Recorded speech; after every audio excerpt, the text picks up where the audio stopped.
Hey, everybody. Welcome to Space Force. I'm your host, Jason Tondro. I'm Jim.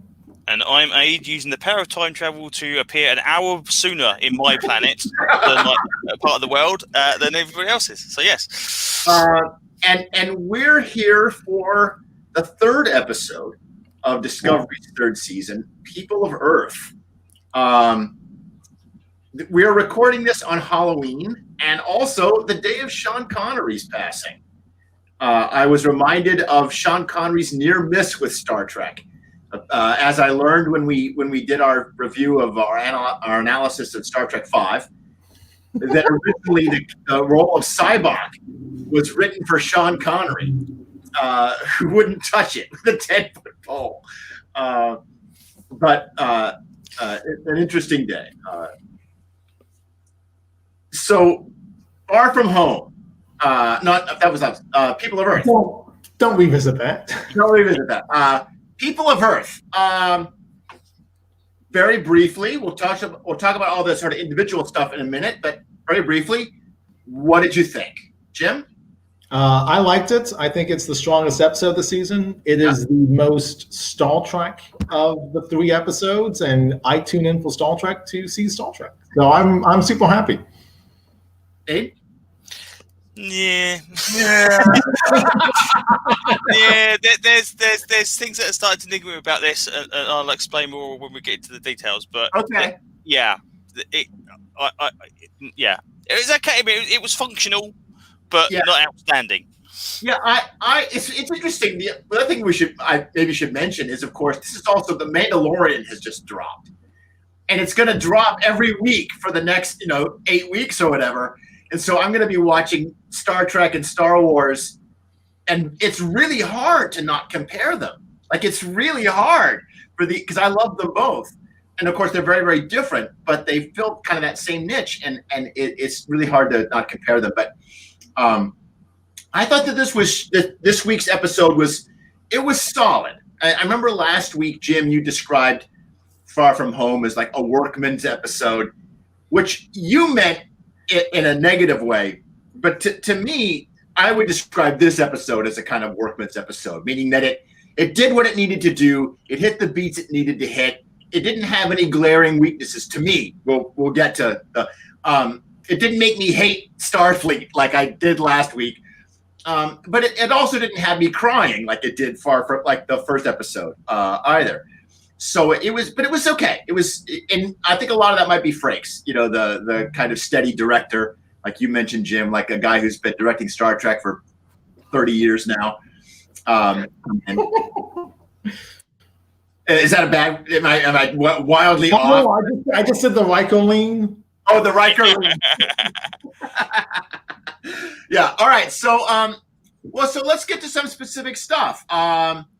There's a lot going on in this episode, and there's a million places we could start. But let's start with Saru, who is now captain. What do we talked about this just last week when I was like, why is he still acting captain? And Jim, you clarified that this was something that the two characters were going to talk about. But they hand it over.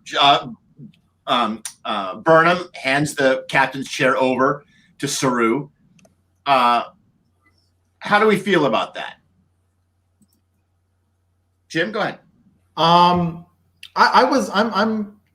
completely happy with that choice. Star Trek has never featured an alien captain with a different moral code that's informed by his upbringing than humans. Like the novels has, like Peter David's New Frontier novel series featured an alien in the lead role. And that would come up, like his cultural identity would be an issue in certain stories, but we haven't seen it on television. Yep. The way it's handled, I think it was pretty, like, it was definitely like, we gotta get this done before the opening credits, people. That's the main focus of that little teaser trailer, is getting Saru to say the together line and take his chair. And then it comes back at the end when he makes Burnham his number one, right? His first number one. And that's sort of like completes it. I wished that this conversation would have been held differently. Yeah. I understand why they did it. Discovery has time crunch problems. Like even when people are on file, it feels like people are on file, and they kind of have to hit their beats. And if they have to hand wave the Saru becomes captain, because we, as an audience, we've already accepted him as captain in several episodes, and that gives us space for the Tilly Bonham scene where they're putting comm badges on the wall in memorandum. Like, I would rather have that scene than have a private conversation scene with Saru and Bonham that's just there to service the plot. Abe? As I mentioned last time, I was surprised. I thought Berman was going to become captain because it's Yeah. the first time we have not had the captain be the kind of the key character in the series. It's all, do them montages. It's always the captains. Now, does that mean Burnham now gets removed from that scene? Now it's always all going to be Saru from now on. There's nothing else. We can only have the captains. Oh, captain and first officer. Shit, that kind of ruins the plot. But yeah. I like the character. It's not been a problem. I agree with Jim. I like the idea that it's a different upbringing and therefore a different way of doing things. Although he still apparently still is trying to fulfill the Starfleet and Federation way of doing things, and that kind of fits in with it. So yeah, I'm more than happy with it. I agree with all that. I do kind of feel like being the captain of Discovery is like being the defense against the dark arts teacher at Hogwarts. You get one season and you're yeah, you get 1 year, man. And I kind of wonder if maybe Saru is like in the hot seat now. Like maybe he's going to get filed off at the end of the season so we can put a new captain in. I'm really worried about that, and we'll get to this later. I'm really worried about that. The Hope Is You Part 2 that doesn't exist. Like that's my biggest concern with this episode in particular. We skipped over any kind of plot summary. Burnham and Saru, Burnham and Discovery reunite. Burnham's been waiting. We get kind of this montage that to reflect Burnham's hair growing out over the course of a year, as she and Book sort of do their Firefly, Han Solo business around the galaxy, around the sector, because they can't go farther than the sector, which is an important plot point. And she never hears from Discovery, and apparently she basically gives up. But she doesn't. Well, I don't know if she gives up, but she kind of lets go. It's described as kind of like a grieving process, where she kind of grieves for them, and they might never come back, and so she has to let go and get on with her life. And this becomes the major plot point of the episode, because she is having a hard time reintegrating herself back onto the ship. They travel back. They've got a message. They got a message from an admiral, from a Starfleet admiral that's 12 years old, saying if there's anybody from Starfleet out there, let's talk. So they travel to Earth, where they rapidly meet the Earth Defense Force. And Aid, I totally agree with you on what your notes on the show for that. So we'll get to that in a minute. But we meet the Earth Defense Force, and the Earth Defense Force just comes onto the ship. They transport through shields, I will note. They transport onto the ship, they start searching everything and inspecting everything. And then this group of like half a dozen quote unquote raiders, which again, Aid, like your observation that we'll get to, these raiders show up, and there's a brief fight that ends with Saru, Book and Burnham trick the raiders. And this results in Saru sort of negotiating a peace between the raiders, who were revealed to be humans that have fallen on hard economic times. We reconcile those people with the Earth Defense Forces, and we end up with a new crew member, or at least a new passenger, which is this like super brilliant teen that turns out to be Trill, but not a symbiote in a Trill body, but a symbiote in a human body, which poses some challenging questions, I think, for canon. But anyway, so what do we actually doesn't? Okay, go on. Explain. The Trill were introduced in the Trill episode in Next Generation, and in that episode, the Trill was transported into Riker. So it's kind of fitting that Jonathan Frakes is behind the camera for this episode, because he's the one who introduced the Trill, essentially, and then he's the one who's the human host carrying the Trill symbiote. Now, we've speculated for a long time on who the identity of this Trill would be, and I think we were all pulling for Dax, because it's a great way to bring back canon with a character who's still alive even 1,000 years later, the 32nd century. Now, we meet this kid who's got a symbiote inside of her. And she apparently, it turns out, was the Admiral. But she also, apparently, her memory is bad. Like, she can't remember all of her previous lives. But we haven't heard the name of the symbiote. Like, the kid's got a name. The Admiral has a name. Those two names are not the same. And we don't know who this... Now, we don't... I guess all this is it doesn't look like it's Dax, but I don't think they've definitively proven that it's not Dax. Abe, what are your thoughts on the Trill? Yeah, I was trying to listen out for that surname giveaway clue that they always had tagged the same surname, but it didn't appear. So I forgot about the Riker episode, but the Next Generation one was the human one. So again, it's just like, okay, that makes sense. Yeah, I'm surprised because also didn't you mention that there is a Trill in one of the novels that was out with Giorgio meeting a Trill character? That's not that character either. Giorgio, I haven't read the novel. Right. It just came out like a month ago or so. Giorgio teams up with Dax, Emily Dax, the dancer that has the love affair with McCoy. Yes. Yeah, so this is so again, we're seeing kind of like another Next Generation or DS9 alien race brought in, not the same as we previously saw it. Yeah. With possible links to it, but also other possible not linked to it. But again, I believe they knew about the Trill. Was it? I can't remember if it's Stamets or Saru that mentions, like, it almost seems like, oh yeah, Trill, as if they knew about them in pre-Kirk era. Oh, so yeah. It's Saru. Saru describes the Trill, but I don't think he realizes that they're symbiotes. Yeah, so I don't know what's going on there. But and we saw a Trill. A Trill has been seen on Star Trek Discovery on the Klingon home planet. There was a Trill getting a tattoo. That's a holographic tattoo, and she's clearly got the spots. Interesting. Like I'm always in the lookout for any like classic era, not classic era, I guess Bowman era aliens that pop up in the background. I'm like, oh, that's a Trill. That's awesome. What do we think of the new character, the super brilliant teen who turns out to be a symbiote? She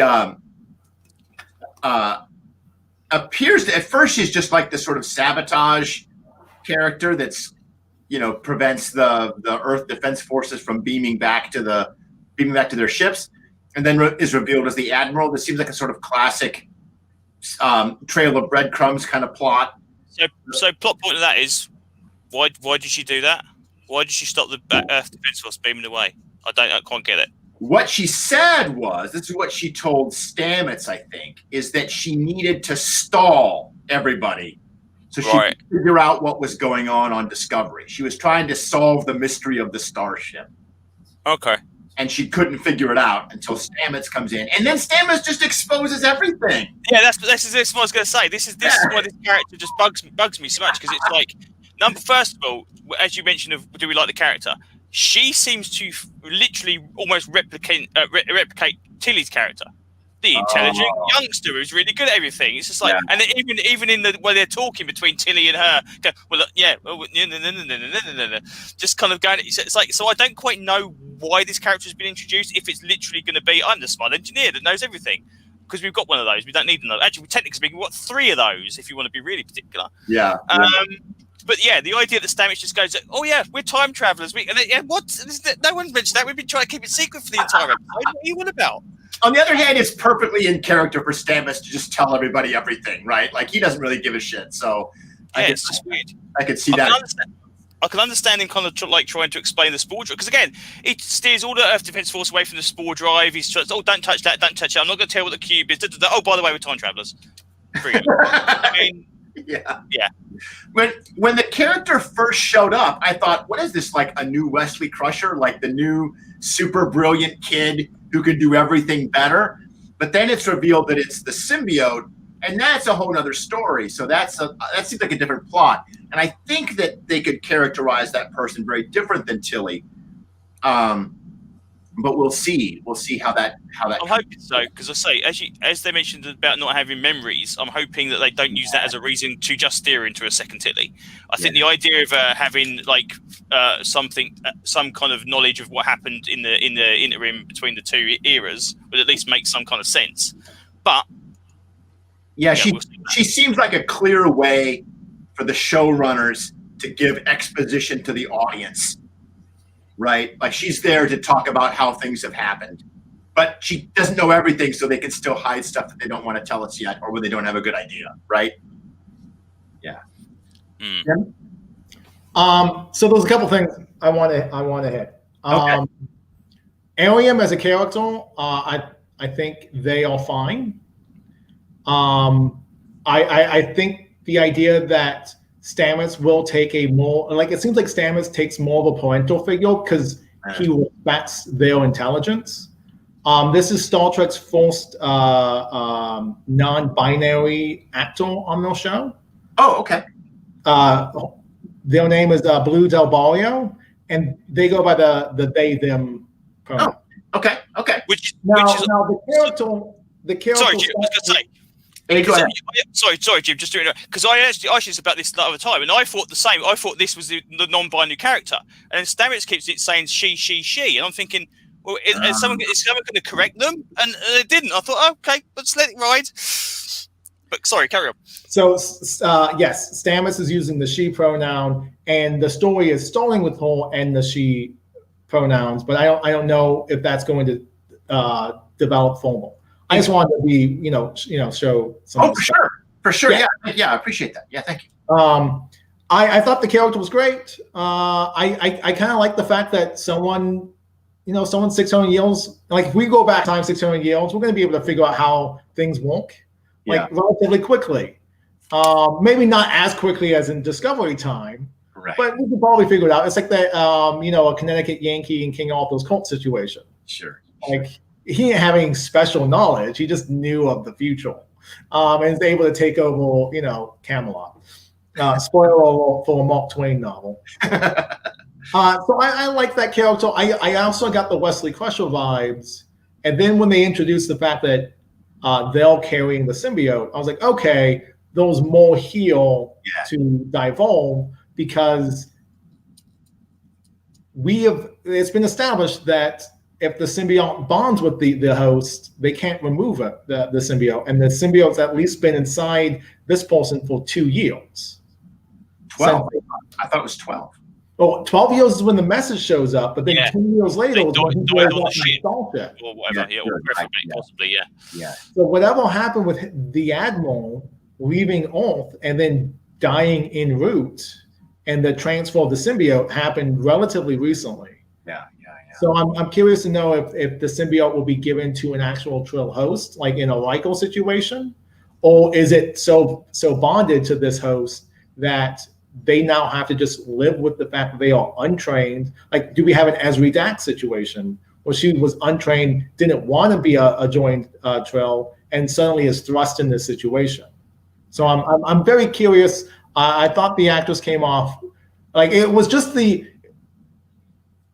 Tilly is smart in the way that she just keeps talking and eventually she hits the answer, right? Yeah. I like the fact that this was a character who was talking fast, but it wasn't because it felt like this person was racing to keep up with their brain. Yeah. Like Tilly is like, she has anxiety and she'll just keep talking, and then she happens upon the answer.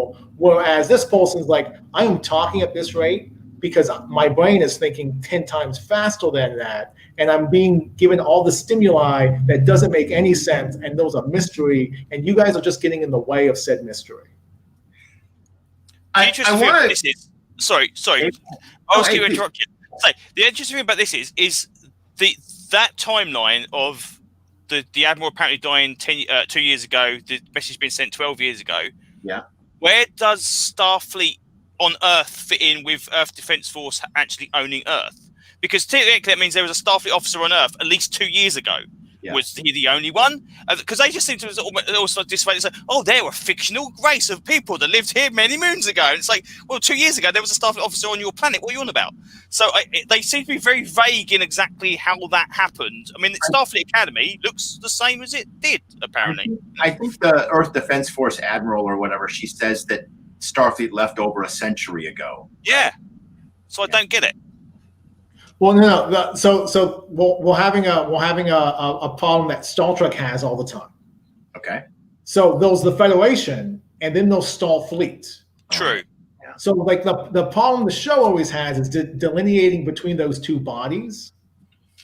So the Captain Nadal, she tells Saru that the Federation left 20 years ago. Like the Federation left 100 years ago, and then like 20 years is when the United Earth thing has happened. So it's all relatively recently. And that's one of the problems I'm having with the Burnham plot. Go ahead. Okay.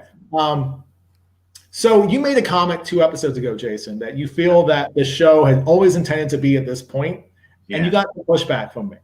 Okay. I am 100% on board with your thinking. Nope, Jim's I don't right. believe it was as mapped out as you're giving them credit for. I think it was a little bit more slapdash. Okay. But I do think that that's what's happening because Tilly seems to have reverted to season 1. Yeah. She's sort of in that mode. And now Burnham is given a new outsider plot character trait on her character sheet. Yeah. Yeah. Like she has like time removed like 1 year. Yeah. In Fall Future by self, right? Like that's her new character trait aspect. Because now she's serving in the outsider role, and that's what the Vulcan heritage gave her in season 1. Right. Like Vulcan has been taken off her sheet because it's no longer pertinent to her character. Yeah. Like it may be important to her backstory, but all those people did thousands of, hundreds of centuries ago. Now she has a new one. And now she can function in that same role that she functioned in season 1. Yeah. So the name I'm using is "I'll Be Damned" on this visual part of the audio podcast. Right. Now, there was a line in the personal log in the teaser, which sort of like summates, it's encapsulates, like she's putting like a message in a bottle for Discovery to discover if they ever come, whatever time it is that they come in, right? And she says, and let me get the exact quote because it actually made me stop the episode just to go on a small little rant. I found it interesting that we talked about the captain's log literally just last week. That's true. Yeah. Mm-hmm. And it's a great device. I think Star Trek should do that because that's something Star Wars does not do. That's right. Yeah, it is very Star Wars does wistful music and people staring into the middle distance. They convey emotion. Star Trek is telling you, like Star Trek's like, we are fucked. I beat Finnegan to a bloody sobbing pulp, and he told me, whatever. So there was a line in all the exposition goes, we didn't give everything for this version of the future, and I'll be damned if I let it stand. Yep. Now, there's 2 ways you can read that line. One way is it is just a commitment to I'm going to do whatever I can in the present moment to make it better. Yeah. To help people out. And that's what this episode does. And that's why I like this episode, because we come to an Earth. By the episode's end, that Earth is slightly better because of all characters' actions. That's to me is Star Trek. And now we're going to leave that planet, and hopefully they continue on their mission of maybe being better versions of themselves. Or you can read that as the Burnham has to fix the universe line, which is what Spock points out in season 2 of, I'm going to fix this. I'm going to solve the mystery of what the bone is, and I'm going to unmake it so. Yeah. And that is why I mentioned earlier in this podcast, I'm really worried about the Hope Is You Part 2. And Abe, this is your concern as well. You're worried that we're going to get a big, huge time travel reset. I think so. I think we're gonna see all of this just disregarded. I think they're gonna do a lot of world building and then just gonna go pop. Oh, it's gone. Gosh, I hope you guys are wrong. And I just want to point out the moral implications of this. Go ahead. So, Star Trek has always made the approach of if someone else fucks with time, you can go back and fuck with it too. Right. Right. That is just balancing the scales. You're not actually doing a disservice to the universe. Yeah. If time travel is not involved in whatever the bond was, and Bonham still goes back in time and undoes it, she is negating the lives of 120 years of history. Right. People, like, yes, millions of people died, and that was horrific. And I'm sure those family members all want their loved ones back. But 120 years is 4 generations of time. Yeah. People have met each other. People have lived under these conditions. People have fallen in love. They've given birth. Booker has come into existence in the 120 years. Yeah. Presumably, he's not an alien with extra long lifespan. Right. Like, who is Bonham and whole crew of 77 people who come back from the past to negate the history of the universe because it doesn't line up with what they agree with? Well, go ahead. It's the Christopher Pike thing of, you've shown me a future that I didn't plan for myself. And in that moment of Discovery Season 2, Pike does the thing to ensure that he has that future, but he gives future to everyone else because existence won't be negated. And now it's like, I don't like this future. I'm going to change it to my liking. Well, I'm hoping that the first version of your interpretation of that line is what we're going to get. And it seems to me like if I'm right, if we're right, that this setup for the show is where Discovery always wanted to be all along, that it was all about getting Discovery to the far future where they have to recreate the Federation out of nothing, then the time travel fix doesn't fit with that. Why would, instead, this is what they chose. That this isn't something I have to go back and fix. This is the setup that they want. There's no way to know what's going to happen until we see the episodes, but I'm hoping that it's not a big time travel reset. I think that would be a terrible cheap move.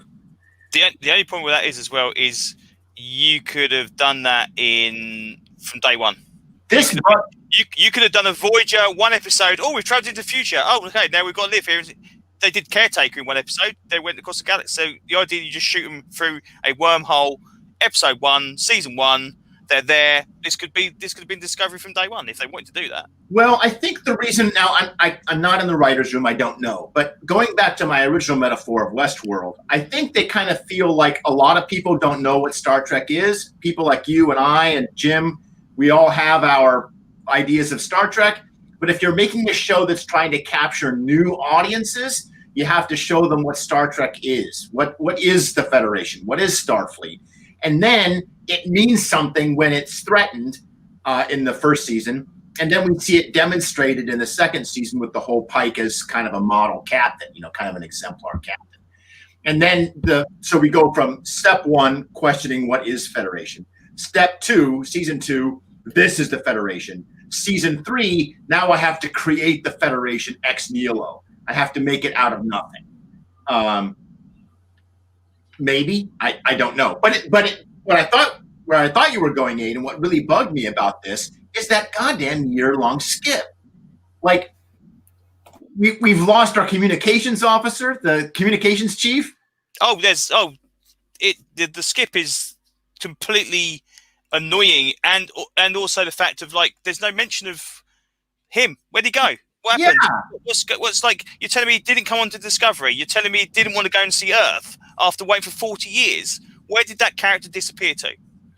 It really bugs me that they're not rebuilding the Starfleet, like, literally on that guy's research station. Like, wouldn't they have recruited some people by now? She just seems to have kind of, and they give a couple of explainers. She's like, I didn't have enough. I couldn't go very far. Like, I was getting little bits of dilithium so I could do the job and keep searching, but we never got out of the sector.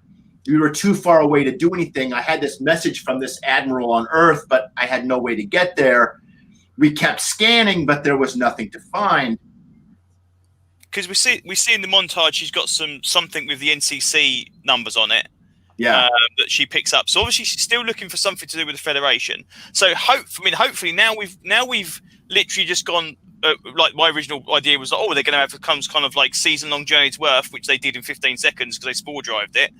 Hopefully now we're going to go back to him and say, we've been to Earth, and that kind of to do something about that, because the idea that character has been introduced with such a cool hook and is completely removed from the rest of the series is going to be absolutely ridiculous. Yeah, I want to go back and this is what happened to me when I watched the Star Wars prequels. I wanted to run my own game that rewrote the entire 3-movie series. And now I want to go run my own Star Trek game that picks up with Burnham, Book, and the communications chief rebuilding Starfleet for that whole year. And now we can't do it. And they've established that that's not what happens. And I'm like, curse you. But that's the game I want to run. I wish they hadn't done that year-long skip. But again, also, even this communication guy says there's 2 Federation starships out in this sector, sector. And you go, what, you're telling me Burnham did not set a beeline straight for them on day one? As soon as you got a ship, say, right, fly over there, we're going to figure this out. Because why look for clues when you can fucking go up to the guys and ask them directly? It makes no sense. It's just weird. It's such a weird way of doing things. Again, like you said about the idea of this being thrown together, there seems to be so much disjointedness between each of these episodes. Yeah. And again, this is, as I said before, I'll explain why I was kind of about this episode. They've seemed to have gone a really strange route that Season 1 was a continuing storyline of Burnham all the way through. Season 2 had a continuous storyline of everyone all the way through. Yeah. Season 3 seems to have gone for the episode of the week, Next Generation thing, where we solve a problem in 45 minutes. Yeah. But they leave lots of dangling plot hooks that come along, and you go, oh, hopefully they'll address that like they did in Season 1 and Season 2. No, we don't talk about that ever again. I mean, like the idea they don't mention control again after sending it to the future to save the universe. Right. That, again, like we said last time, is the data still there? Do we check the data? They don't mention anything like that at all, which was like the massive big bad in the second season. Right. And then nothing. We don't hear Detmer. We do any trauma from her? No, nothing. That's removed. Okay. So can I pause you there because I want to talk about that. So in the last episode, her symptoms were this like kind of dazed look in her eyes, right? And she was like kind of spacey. But her main characteristic in this episode is that she questions orders. Saru gives her orders a couple of times, and she's like, but we can't do that, which I guess is the new symptom of whatever's wrong with her. I'm really waiting for an explanation here, and I want a good explanation, like something's wrong with her implant or something. Like what's going on? Yeah, but they don't allude to that. They don't give her any screen time. Like they did last time, we had 30 seconds of her wandering the corridors. Yeah. This time she gets nothing at all. So it's not even though they try to thread that through the 3 episodes. The other character that seemed to be odd as well that stuck out is the new blonde lass. Yeah, is the one that turned up looking for Giorgio in last episode. Yeah, and then she's sitting just off to the side. She's sitting in Saru's chair when they come on the bridge. It's like, again, where's your name? Give her a name. It's just such a weird. What is your name? Jim is tending to dogs right now, but when he returns, he will have to fill us in on this character. And also, as we saw again, Giorgio's wearing a Federation uniform in one of the scenes. Yes, she's dressed as an admiral. She's in admiral's uniform. The other thing being is Linus is seen in the canteen. Okay. With books there, so obviously Linus wasn't eaten like we thought. So again, but that was completely nothing mentioned about that at all. Again, it just seems to be like you get a writer's room where you've got writers that are writing individual episodes that are completely separated from the other stuff without threads going through them. They kind of just jump to the episode, and it's like, so it's kind of weird. But the weird thing is it's Next Generation. 45 minutes of Next Generation time seemed to go quite somewhat while. 45 minutes of Discovery time seems to they just dash through everything really, really quickly. Yeah. And this is the same thing. This is the same thing with Doctor Who. Doctor Who back in the day used to have the 4-parters. New Modern Who came out 2005, 45 minutes episode. Okay, right, they're going to be good. They just seem to just go from A to B to C to D. Everyone knows the answer to everything going on because they've only got 45 minutes to do it. Yeah. And I was hoping that the previous ideas of plot hooks and through threads to storylines from season 1 and season 2 would carry from this, but they literally just seem to have gone 45 minutes. That's your lot. Yeah, it's like there's plot threads flying around like clouds of bats, and we can't like where's the story? Yeah, I see what you're kind of what you're getting at. Like we're dropping a lot of subplots here in the hopes that they get picked up, and I guess we've got all season to tie them off. But it is kind of a lot of unanswered questions at this stage of the game. Say just the way they do things. Say Next Generation always used to have an A story and a B story. Yeah. This is kind of like the last episode was the B story is literally the Stamets. Can't remember her name now. Jet, is it Jet? They're kind of to and throwing between the two of them was their kind of B story. Yeah. The Tilly kind of thing is almost the B story. This one, obviously, with the book stuff going on as well. So they kind of there are character moments, but they're kind of like they're not written as like this is going to be the episode we see this. It's kind of like they give 5 minutes to everybody, but not enough time to people. They seem to try and when you had Deanna Troi and getting together with Worf in Next Generation, that was the B plot that ran through the entire episode. Yeah, where the B plot of these ones seems to be little 15-minute segments, and then then we don't mention it again. Jim, what is the name? What is the name of the blonde that we're suddenly seeing in every other shot? That's Lieutenant Nielsen. Nielsen. Nielsen is the original Arium from season 1. Say that again. She played Arium in season 1. Arium. I don't remember who the robot lady that blows up in season 2. It is her, is it? Oh. Okay. Well, that explains why she's back, because she was pretty good anyway, not in makeup, obviously, so she doesn't look the same. But just why she just started showing up on the bridge, like it's I don't know. I certainly noticed it as a character that was getting a conspicuous amount of no-line shots. Yes, nodding and looking pensive. Yeah, it's just they're establishing her. She's going to show up again. She's going to be more important. Jim, Aid and I have agreed that there's just too many like little plot things dangling around in this episode. Like Aid was comparing it to Next Generation, where if you had a B plot like Worf and Troy hooking up in a Next Generation episode, that would be like the only B plot, and you would come back to it several times throughout the whole episode. But in this episode, it's like a dozen characters have their own B plots, and we get like 2 minutes on each one of them, and nothing gets resolved, and it's just kind of mysterious. And that gets sort of the pacing problem. Like if you watch Bowman Era Trek, sometimes they give you a C plot, and that C plot is awful. Right. Because one of the 3 plots, one of them winds up being really, really bad. Yeah. And the C plot is sometimes in service of the A plot. Like I'm thinking of the episode in Deep Space Nine where the refugees come, and then it's everyone dealing with the refugee problem, but it's dealing it with them, their own way. So Jake and Nog have to deal with Quark's racism. Right. So Quark's only the bigot on the station. Because they have no money and they'll filthy. And he gets all the repugnant Republican lines in that episode. But then Kira has to deal with the religious ramifications, and Cisco has to deal with the military ramifications of its new, forced contact procedures.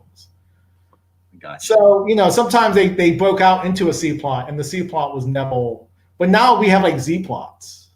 Like we've gone we've gone past the idea of having like a structured. We have an overarching story, and then we have a couple supporting stories. Like everyone has a story, and it's only gaining traction by a couple of steps.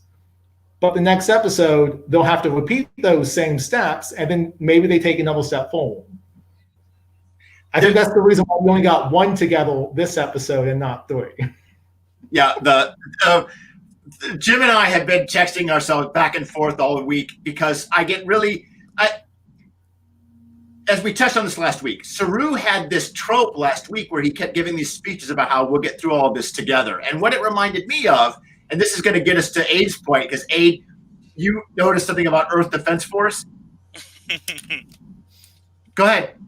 Oh, Earth Defense Force, yeah. They're Babylon 5. They're that's what they are. They look just like it. It's Babylon 5 uniforms? Yeah, it was totally. They had the badge. Militaristic and Babylon 5-y, yeah. It's fair enough. Okay, you got to give him something to wear, but it just, and when the Raiders show up, I mean, this was the classic Babylon 5 bad guy. Like, we needed somebody to attack the station, so it's Raiders again, right? Like, it just felt like straight out of a Babylon 5 episode. But as I mentioned, this is the thing. Again, I go to the other stuff I mentioned in there. Yeah. Raiders, why they see a ship come in, they assume it's got delivery in it. They realize it has, because obviously Burnham starts going out there and brings a big bucket of delivery behind her. Yeah. Only 5 of them turn up. And they come, like, instead of like letting Discovery go past the other planets and then jumping on them, then they come into right up next to the shield. Yeah. It's like, what, you got a death wish? Is this literally what? You're not very good Raiders if you're just throwing your lives against the endless shield of the Earth Force every time you try to do raiding. Yeah. But yeah, I just I don't know if you want to touch on this about the idea about having 5 people as well. This is the thing. The series seems to have gone to a situation where they're not employing enough extras. We're not seeing these fantastical worlds because they don't put enough people in there. Yeah. Brooks World, 5 people in it. The Raiders have got 5 people in it. There's one guy living on a space station in episode 1. It's just like there's no kind of busyness to it. We saw a couple of ships, space like shuttles or whatever on Earth. We saw an actual ship going underneath the Golden Gate Bridge, but there's no idea of what the population of Earth looked like at that point in time, because we didn't see them, and they could have at least done something. Yeah. The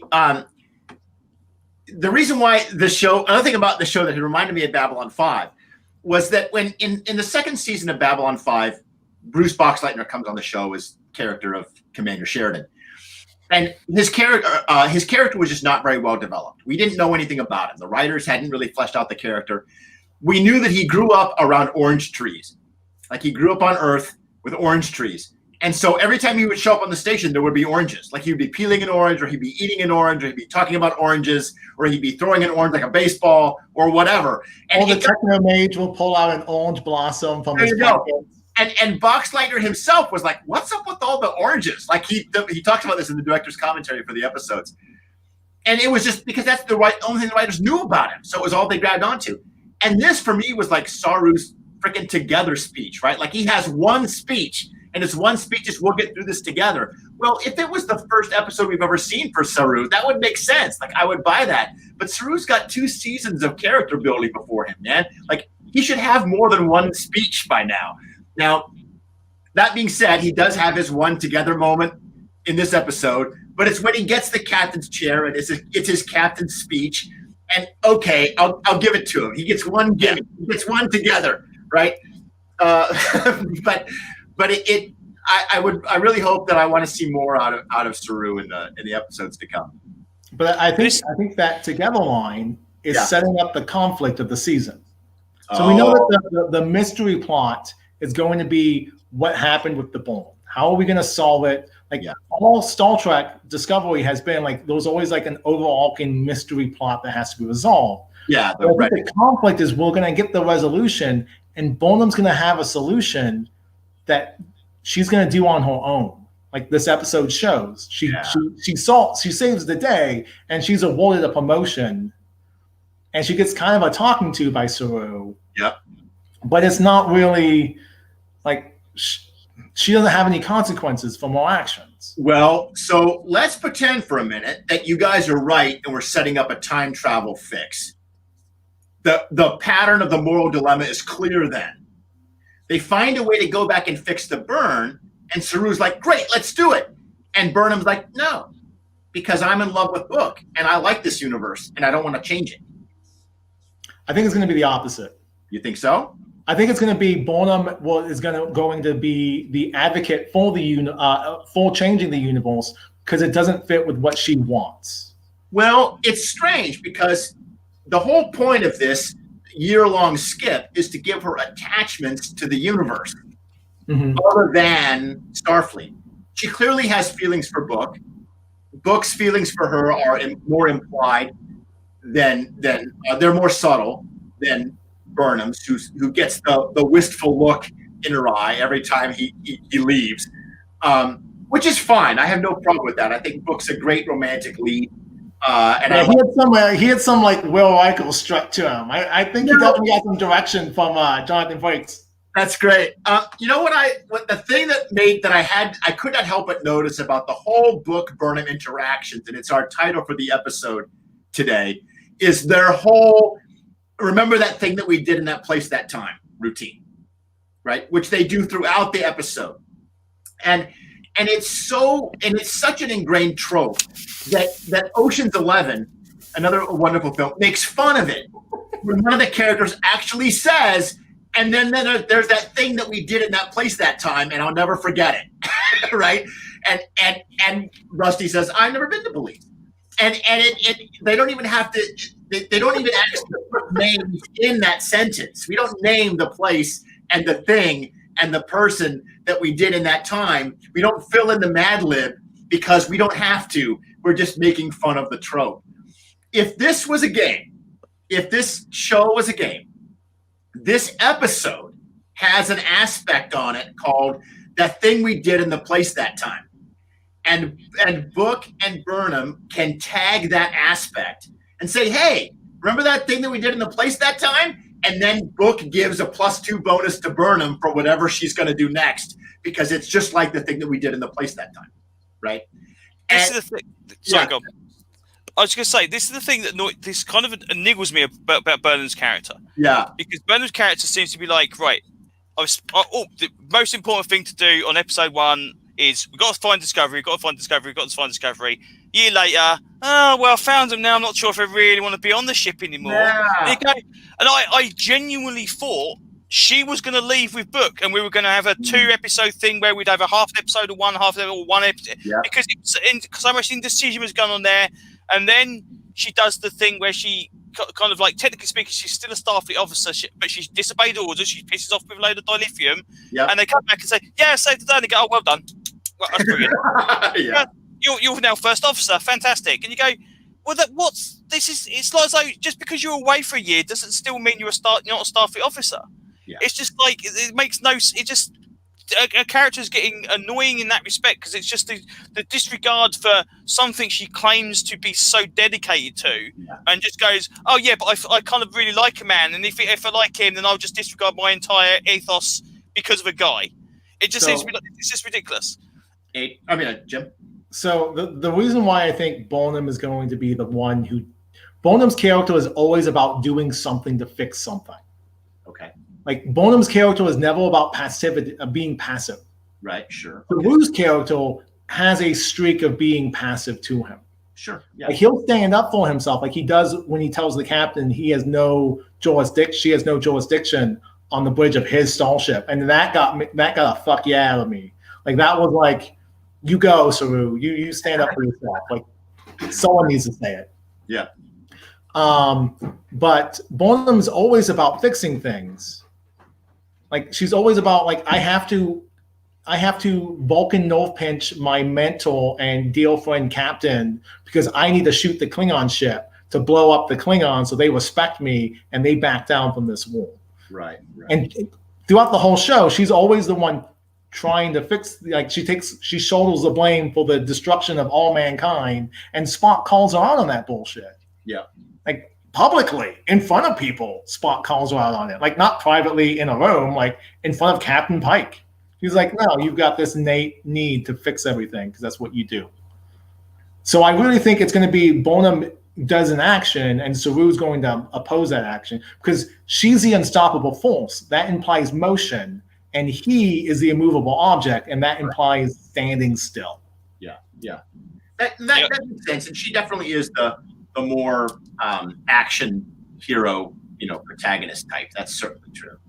But the other thing as well is tied to the Book Burnham relationship thing is we get the scene where Book teleports or transports onto the Discovery with Giorgio. Yeah. And we go, right, here we go.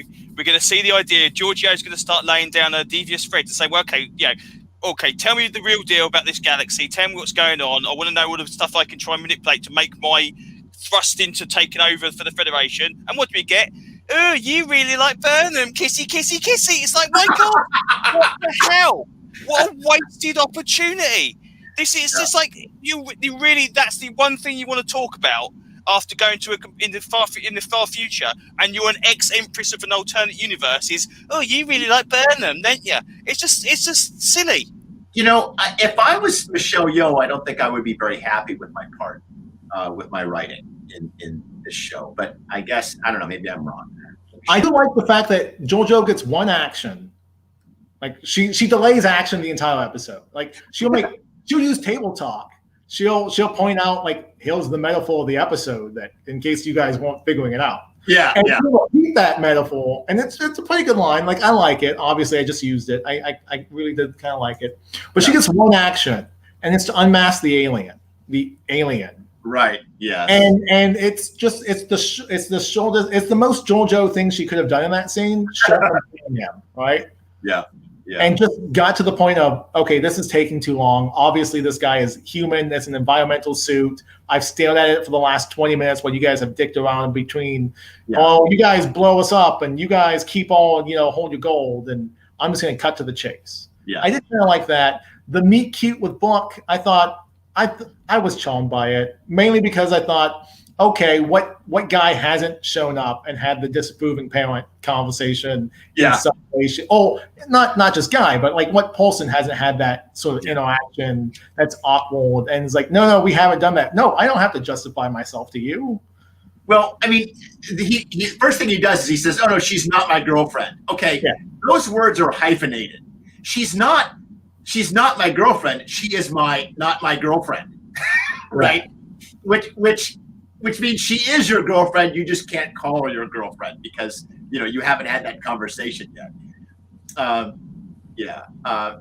was disappointed to see Book leave. I wasn't surprised that Burnham stayed because I expected the turn. That is, Burnham's been showing reluctance to be in Starfleet, reluctance to be on the ship the whole episode, and so to preserve spontaneity and suspense, she has to change her mind at the end. If she had gone off with Book, that would have actually made more sense, but been less suspenseful. It would have been less surprising. And our writers kind of have an obsession with the last 5-minute surprise. So of course she ends up staying, even though from everything that we've seen, she would go. One last thing I want to mention before we wrap up.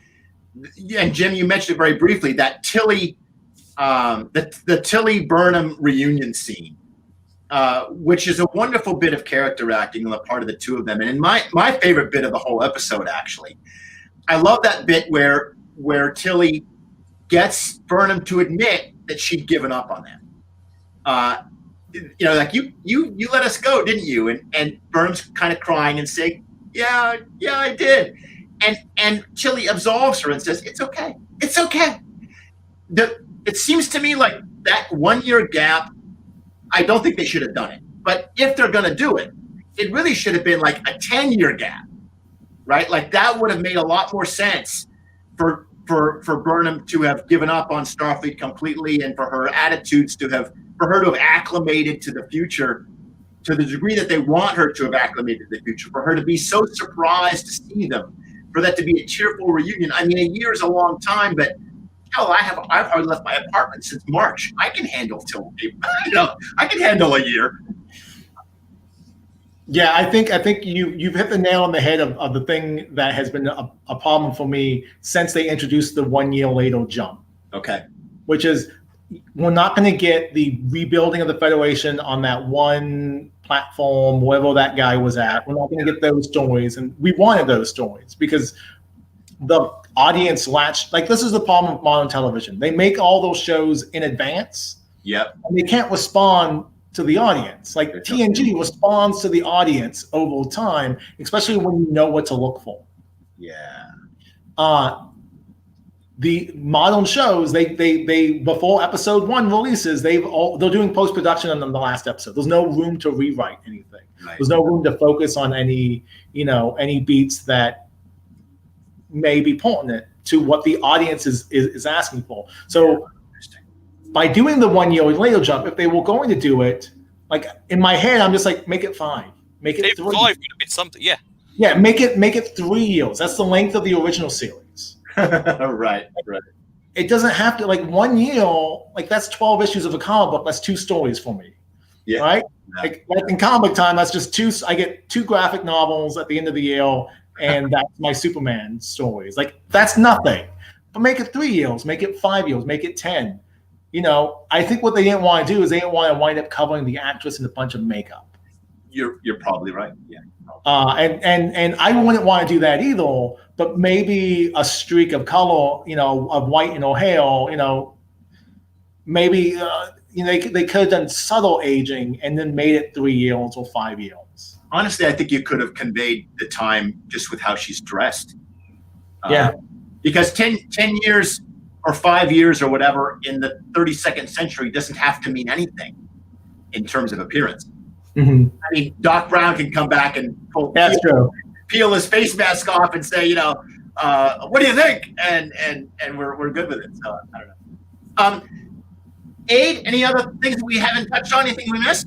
So yeah, so as I've said, I mentioned in the notes as well. So we've had allusions to Babylon 5. We've got After Force.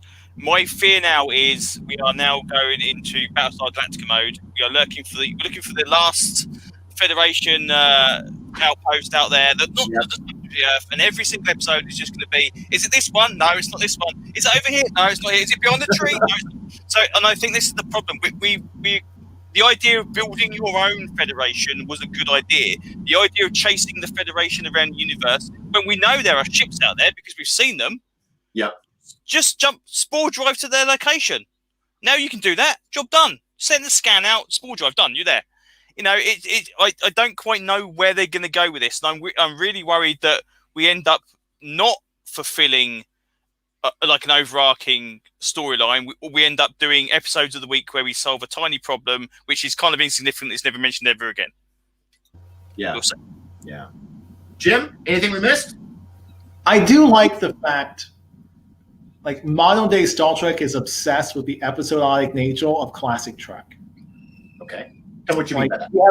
We have Star Trek Lower Decks as a response to the normal storytelling of Star Trek. Okay. Like, that's second contact. Like, we make false contact and then we leave. Yeah. That's sort of like Picard is all about dealing with, like, all the shitty choices he's made in his life. Sure. Like, that's a whole 10-hour, like, Picard, like, having to revisit every bad thing he's ever done. Sure. And seeing it from a different perspective. But here we've done an episode of the week, and we did it with Earth. Like, this is the closest we've come to a classic Borman era Trek where we visit a planet. There was a problem. We solve the immediate problem.